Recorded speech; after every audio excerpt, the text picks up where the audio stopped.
ஆழ்கடலில் மட்டுமே வாழும் டூம்ஸ்டே மீன் கரை ஒதுங்கியதால் அச்சம். மெக்சிகோ கடற்கரையில் அரிதாக காணப்படும் இந்த மீன் தோன்றியது பலரையும் வியப்பில் ஆழ்த்தியுள்ளது. மிகவும் மெல்லியதாக சில்வர் நிறத்தில் மின்னக்கூடிய அரிய ஆழ்கடல் உயிரினமான வார்ஃபிஷ், அதாவது துடுப்பு மீன், மெக்சிகோவின் தெற்கு கலிபோர்னியா கடற்கரையில் கண்டுபிடிக்கப்பட்டுள்ளது.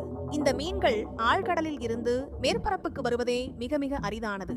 ஆழ்கடலில் அதிக அழுத்தம் மற்றும் குறைந்த ஒளி இருப்பதால் அவற்றின் உடல் அமைப்பு அதற்கு ஏற்றவாறு அமைந்துள்ளது. பேரழிவு, இயற்கை பேரிடர் வரக்கூடிய சமயத்தில் மட்டுமே இந்த டூம்ஸ்டே மீன்கள் கரை ஒதுங்கும் என்று புராண கதைகள் கூறுவதால் பலரும் அச்சம் தெரிவித்துள்ளனர். கடந்த 2011ஆம் ஆண்டு ஜப்பான் கடல் பகுதியில் இந்த மீன்கள் கரை ஒதுங்கிய போது அங்கு பெரிய அளவில் நிலநடுக்கம் ஏற்பட்டு பெரும் அழிவை ஏற்படுத்தியதாகவும் பலரும் அச்சம் தெரிவித்துள்ளனர். பல மீனவர்கள் இந்த மீன்களை கெட்ட சகுனமாக கருதுகின்றனர். கடல் மேற்பரப்பில் காணப்படும் மீன்கள் நோய்வாய்ப்பட்டோ அல்லது காயமடைந்தோ இருக்கலாம். துடுப்பு மீன்கள் பற்றிய அறிவியல் ஆய்வுகள் ஆழ்கடல் சூழல் மற்றும் மீனின் வாழ்க்கை முறை பற்றி மேலும் அறிய உதவுகின்றன.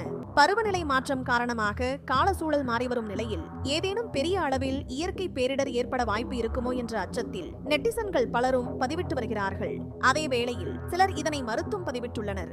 நிபுணர்கள் கூறுகையில், கடலின் தன்மை மாறுதல், அதாவது எல் நினோ, லா நினா ஆகியவை காரணமாக கடலில் மாற்றங்கள் ஏற்படும் போது இந்த வகை மீன்கள் அதிக அளவில் வெளியில் தென்படும்.